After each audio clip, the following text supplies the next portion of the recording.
So the number of AAA titles releasing in 2018 is pretty staggering and impressive at the same time, if you ask me, guys, and there are several reasons to be excited, but there's also a great deal of awesome indie games dropping this year as well. In this video, guys, I'm going to list 12 fantastic indie releases you gotta keep an eye on, alright? Coming up. Welcome back, my friends. Robin here on Ships Media, bringing you the best tips and tools for gaming. On this channel you'll find PC components, tech gadgets and console accessories, as well as gaming reviews. So if you're interested in that, consider subscribing. In this video I'm going to list the most anticipating indie games to look forward to in 2018. Now obviously, since it's a limited list, there's going to be games missing. So I want to know, guys, what games you're looking forward to the most. Let me know in the comment section down below. And with that said, let's get started. We're kicking 2018 off with a game called Fey, developed by the Swedish studio Zoink. Comes this game called Fey. Now, this is the first game from EA's new indie program, and Fey looks like something totally different from what we used to see, and I would best describe it as strange, fantastic and original at the same time. But guys, I am super weird, but you probably knew that already. Anyway, the game is about a young fox trying to save his forest home, battle the threat of the Silent One. Fey can sing to other creatures in the forest in order to gain their help and improve his own ability. Sounds pretty awesome, right? There is also an ecosystem at work that Fey must use to his advantage. Laser League takes place in one of several different arenas, with the goal of being to activate laser nodes before the opposite team. Now once you've done that, these lasers cut their way through the arena from these nodes, and if one touches an enemy player, they're dead. Brutally sliced up to tiny pieces. No, not really, guys, but you get my point here. You fill the arena with your own lasers and keep the enemy player busy at all times. At the start of each round, you pick which character to play as, each with their own game-changing abilities, such as stunning enemies in place or cutting them down with your sword. Now, who's ready to start slicing people with the fancy lasers? Huh?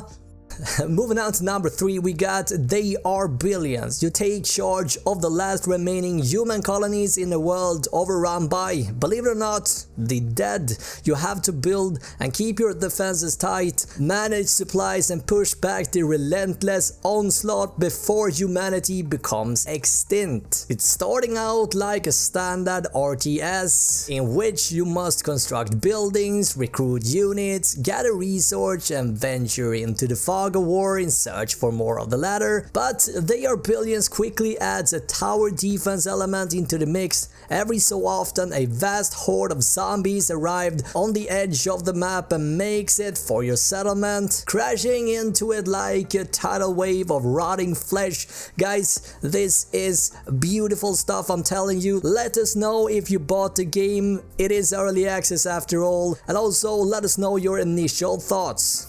Clyde's Entertainment is the studio behind this latest RPG, and that should be enough to get you excited on its own. Griftlands is an RPG where everything is negotiable: money, loyalty, hell, even morality. Clyde Entertainment have basically nailed everything they've ever tried, though, bringing originality and quality to whatever they touch. The studio behind the huge success FTL, Faster Than Light, comes into the breach, an isometric turn-based strategy game where you must save the Earth from various kaiju-sized threats by commanding humongous robots. This looks extremely rad if you ask me. The game is set in a far future where humanity fight against an army of giant monsters collectively called the Vec.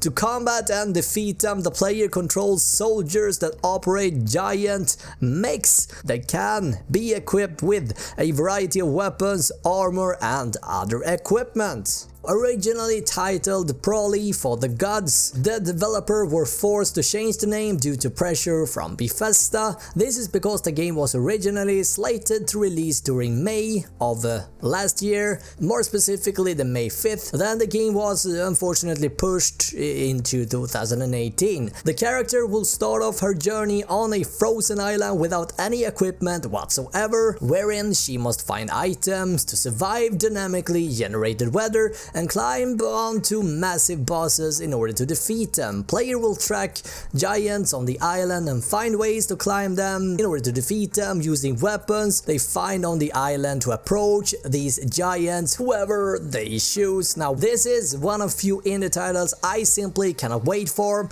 I'm excited, in fact I'm exuberant. Now how about you guys?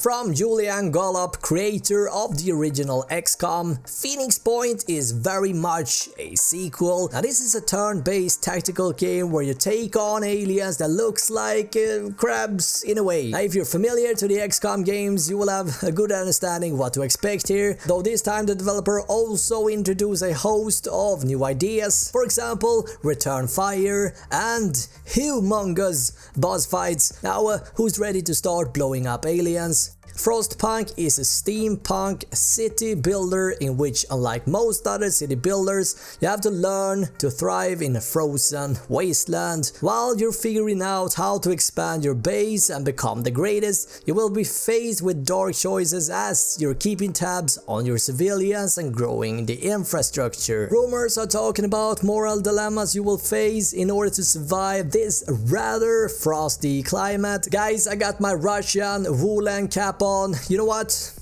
I think I'm ready.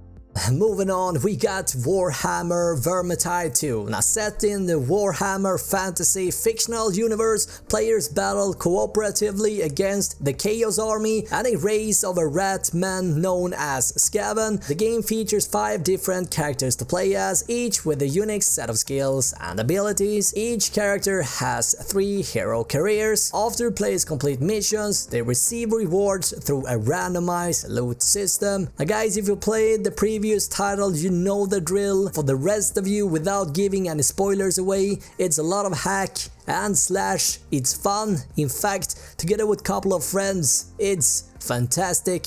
So this is what we know. The studio have been working on it since at least early 2016, according to interviews, but have also kept quiet about exactly how it's changing. It will have immersive dynamic weather and a living, breathing world where everyone will have their appointments and jobs to do. Now, Deadfire is a direct sequel to Pillars of Eternity, taking place in the world of Eora. The player will once again be assuming the role of a watcher, a character with the ability to look into other people's souls and read their memories, as well as the ones in their vast lives.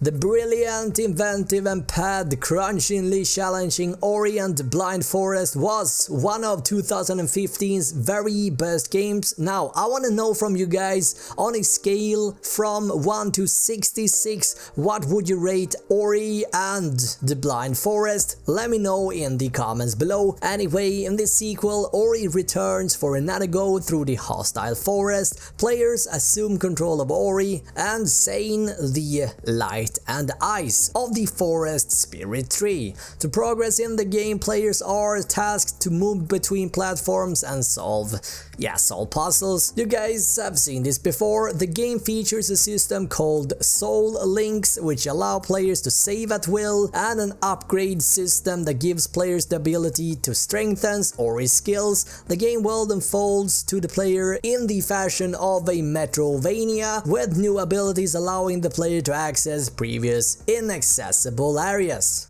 Now this is something worth waiting for, I'm telling you guys. The Last Night is a cinematic platformer set in a neon-soaked post-apocalyptic world, a world where humans stopped creating and instead live a life of leisure as machines do the work for us. This is super creepy, but so cool at the same time. The last night is dropping with style. Now as you can see guys, we're looking at a 2D, 2.5D cinematic platform game where the player gets to control a guy named Charlie, a person living a lower class existence among the rest of the society that is living in an era of leisure and where computers and machinery have otherwise taken over menial work. Now the player can have Charlie explore his city, talk freely with other citizens, get involved in gunfights, and include elements of stealth. You know what guys, I want to flee the reality and become a part of this post-apocalyptic cyberpunk world. Now